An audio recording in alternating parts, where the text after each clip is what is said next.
Have you ever wondered how Nicolas Cage would play as himself in Dead by Daylight? Well, look no further. I found out how. Hello everybody, Vigo's Shadow here, and welcome to the Survivor Strategies, a guide how to play exactly like how the Survivor would. In today's episode, we will be playing as Nicolas Cage.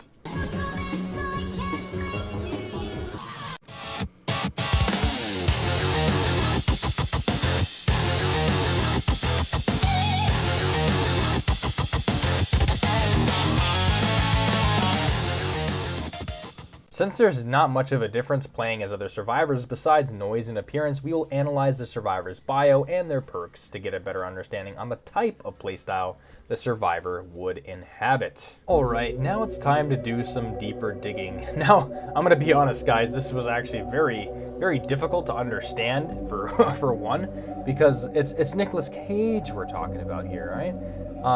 And essentially, it's not like what is it talking about? Is it talking about Nicolas Cage, like the actor, like his personality within like the films? Or is it talking about the actual Nicolas Cage? And this is what I came across. So the bio just talks about like Nicolas Cage himself, literally countless awards, billions of dollars at the box office, hundreds of films, and it just talks about Nicolas Cage going to do this one film, or this last script called Descend Beyond, and then he touches this, like, what was this, black sigil, or no, there was touch the symbols on the wall, and then a black fog rolled in, and then he's like, this can't be real, this is only a movie. So it's going beyond like an actor for the movie, and now he's actually in the entity's realm as himself, like Nicolas Cage. Now Nicolas Cage, as himself, he's more like thoughtful, like courtly, and like gentle in his like private life, like not like unhinged or over the top screen persona that he portrays himself as. So that's what gets this really like muddy in terms of like how he would play as himself. So that's kind of like, which line does he fall on more, is like, that's what I found myself like wondering. But we're literally going to just take it at face value. Well, I'm going to get straight to the point. But it says in his portrait, we can at least go off what the portrait says, he's a superstar trapped in the role of a lifetime. His perks help him make a quick escape, see the killer's aura, and pretend to be dying. So I'd say he's a little bit more like kind of comedic, I would assume, maybe, or just afraid. Because I know if I was there, I would be. So, it's a very valid reaction. All right, we're going to do some heavy reliance on the perks that Nicolas Cage has, and we're going to be really dissecting it. So first one is Dramaturgy. While healthy and running, we can use the E key. We gain 25% haste and exhausted. Then one happens at random. So you either gain more haste, you get exposed, which is very bad, because then you'll just die like with one hit. Or you'll drop it with one hit, or you gain a random rare item with random add-ons. You scream, but nothing happens. The same effect can't happen twice in a row. Take the part. It's a good movie, he says. What's the worst that can happen? Nicolas Cage. It almost sounds very optimistic. So, it's just kind of like random effects that you could essentially get. So I guess we're running off of luck. And then also we have Scene Partner. So while you are within the killer's terror radius, whenever you look at them, you scream. Then see the killer's aura for 6 seconds. There's a 50% chance you'll scream again. If you do, you will see the killer's aura for 2 more seconds. This is not in the script. So yeah, I'm definitely taking this from a stance to where he is definitely afraid. That's why he is screaming when he sees the killer, and he can scream again for sure, notifying the killer where he is. And then we have Plot Twist. While injured, crouched, and idle, use the F key, or use a key to be down silently. While down this way, once per trial, you make no grunts of pain, leave no pools of blood, recover 25% faster, and you can fully recover. When you recover this way, you gain haste for 50% haste for 4 seconds. You are healed instantly. When all generators are completed, you could use this ability once again. I think you'll find this shooting location captivating. Pauline Stamper. Now that was actually in the bio, because she was showing him Nicolas Cage were to go for the shooting as well. So that's kind of interesting that her line is in there as well. So yeah, honestly, what we have from these perks, they all just kind of like make it think like if Nicolas Cage was actually to be trapped in the entity's realm, and then like this is beyond movie, this is real. He is scared and he is just trying to survive, I would assume. But yeah, honestly, that does it with the perks. We're gonna kind of like dip into what the playstyle would look like. After reading around, we can now establish the playstyle that Nicolas Cage would gravitate towards the most. I pulled up an image that references various other playstyles, and after what we know, honestly guys, it was very, very hard to even put him in any of these categories. I don't even think he fits into any of them, to be honest. I think he fits into his own separate category because he plays in such a unique way. We might as well just say he plays like Nicolas Cage, because he is Nicolas Cage. It's just so hard to pinpoint it, really. He's scared, he's confused, he's in the entity's realm, and he's not acting for a movie. So this is just totally, just like spontaneous, honestly. And it just like very confusing. So it's just on the spot. Kind of like improv acting, honestly. Improv category, maybe? I don't know. But honestly, we're going to be playing him like this. I'm just going to break it down. I have no specific category to put him in besides like his own category. All right. So essentially, we're just going to be kind of going with the flow and then just reacting to whatever comes up, because like Nicolas Cage is literally being thrown into this. So we don't really know how he'd act. So it's just based on what he'd do and what he could find out, I guess. Now we're just going to be moving on to the priority. So in Dead by Daylight, there are 4 categories. Within these categories, we can understand what the survivors deem as a priority based on what we know. Nicolas Cage's main priority would be the survival category. Now this is pretty obvious. I mean, it's anybody being thrown into this situation, they're going to want to survive, okay? And then along with other people. So I wouldn't put him as far as like he just wants to care about his own survival, because honestly, if we take the real Nicolas Cage, which I feel like this is what they're going for, and described, you know, in real life, he's like thoughtful, polite, and, you know, he's like more soft spoken. I don't think he's known to be like kind to his fans, I would believe. So I think there was an example, like I had to pull it up here. It said that he paid for a fan's ticket home. Like that's pretty generous, to be honest. So I don't think he would be like egotistical. That's why I couldn't put him in that category as well. But honestly, I'm just gonna let it go. Moving on, and then we're gonna just go to the before we play section. Okay, now we're going to be going on to before we play. We're just going to do a little bit of a quick recap, because I know that this was all very confusing, and trust me, it's probably the hardest survivor strategies that I've done in the entire series so far. You see the attention to detail? Because he just plays in a very unique way. So let's just get the easy stuff over with first. First, we're going to activate each one of his perks in the trial. We're going to get that to each one of them to activate at least once. Then secondly, we're going to be playing like Nicolas Cage. Now that's even harder to describe, but essentially it'd be like somebody coming into this, like into the entity's realm, thinking it's a movie at first, but no, shit's real. So he's going to be scared, he's going to be confused, and that's exactly how we're going to act. We're going to be kind of like making decisions like the best that we can, but also being like really, really cautious, I would assume. And then obviously like that caution's only going to get you so far, because when we see the killer, we're going to be screaming, and then we're going to be running for our damn lives. I have to get out of here. And then we're also going to be playing dead along the way. So hopefully that works.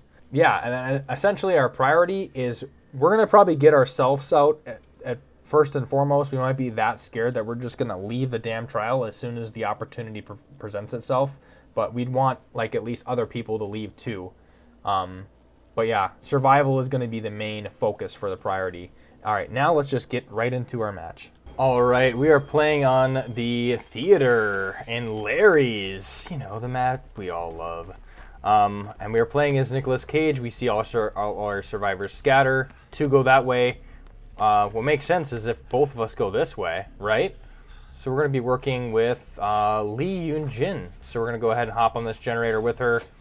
Sticking around people, you know, other people in a very uncomfortable situation is kind of comforting. So I would assume that Nicolas Cage would kind of be more of a, like, sticking around teammates to try to improve survival. I feel like if we're taking the most realistic approach to this, like, we wouldn't know what the other survivors are doing. We see Claudette to our left, though, running, so we don't know if she came from danger, but it seems like everything is kind of kosher because she is helping us with a gen. Alright, we go ahead and finish this gen. We're going to look to our other survivors for guidance. Let's go ahead and follow Claudette. We'll go ahead and follow exactly her same set of moves here. Creating scratch marks, running when she runs, and just kind of following her lead. We're going to go ahead and stick to this gen here. We don't know where Yoon Jin went, but we're going to focus on her survivability and try to get out of this trial. We do scream. Well, yep, we see the killer now. We're going to activate dramaturgy. We get a little bit of haste. And we get exposed, which is not good. We go down. Very unfortunate, very unlucky for Nicolas Cage, but I feel like that's kind of what happens sometimes. We gambled and he did get hurt, for sure. We got exposed, that's really bad. Oh, not the beast! Not the beast! I think in this moment, Nicolas Cage would try to stay calm, but realize that these... Oh, wait, and we get saved. We're going to definitely try to run away.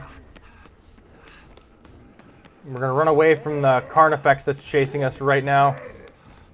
We definitely don't want to get caught by that. We're just going to keep on running. And then it disappears. Thinking after disappearing like that. Okay, we still scream. We're going to run. Yep, the knight's going to still be after us. We're just screaming for our lives because we know that our life is on the line. We got to keep on running. You kidding me? All right, the assassin comes after us.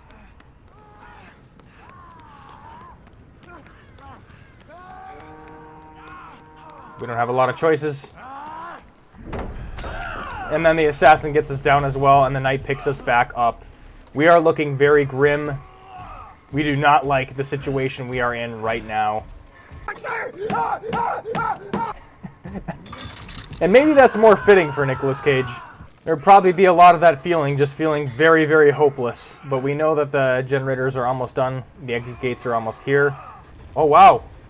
We actually had a survivor hide in a locker near us. The broker here, I mean, whatever happened to the good old-fashioned concept of teamwork? Now he's going to save us. What we're going to try to do is immediately do a plot twist here. He's going to try to heal us, though, in the middle of this, but we don't want that. We're just going to crawl away. We don't want his help. We don't want his help. We want to try to activate plot twist. We're trying to hide and play dead, and he's kind of exposing that, so we got to shake him off a little bit. All right, we're playing dead, and the killer is very close to us. I don't even know if we want to recover at this point. We just go ahead and get up, and then we're going to run away. Maybe use dramaturgy. We get double haste. Just running as fast as we can away. We don't know who that was that just... Ooh, that was the killer too. Luckily we did not see them. We know that they were very close to being done with the gen. We're going to definitely try to prioritize our survival. We hear somebody go down and scream in the distance. Maybe that to us that's like, oh, maybe we have a chance.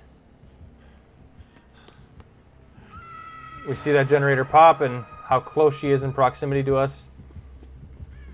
Probably going to go ahead and run a little bit. Maybe take these stairs. Play it a little bit more stealthier.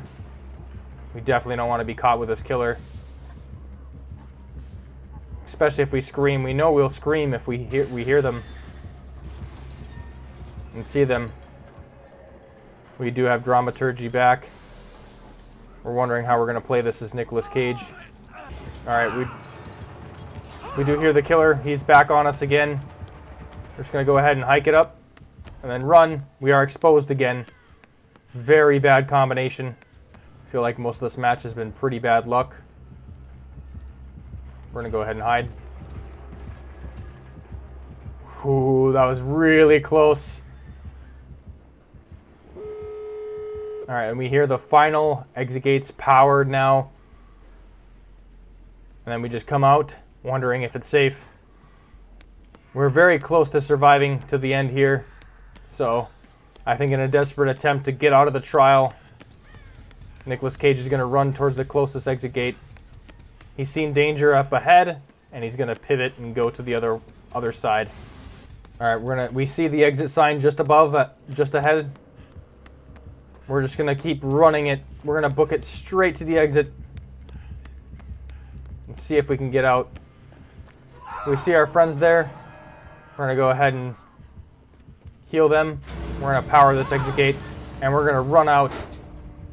We're going to be very concerned about our friends, though, so we might stick around. Yunjin goes down. We'll try to hide behind this door and see what we can do.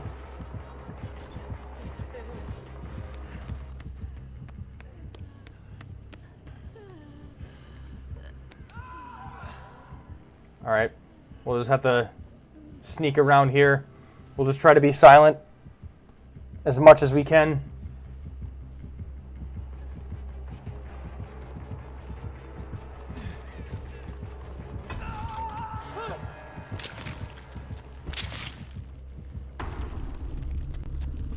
Oh, the killer, we didn't know that the killer has us exposed.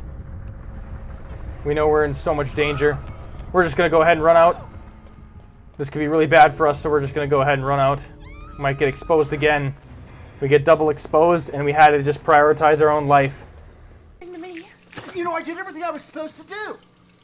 I followed every fucking rule in the book. Unfortunately, it played out the way we did, but, you know, in moments like that in real life when there's a lot of danger, and you have to make a quick split decision between your life and somebody else's, you'd be surprised that at what some people might choose.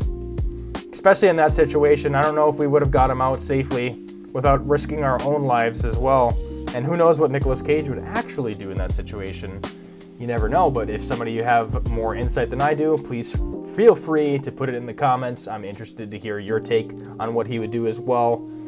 Anyway, that's how you play Nicolas Cage, I think, in Dead by Daylight. Thanks for watching. Vigo, signing off.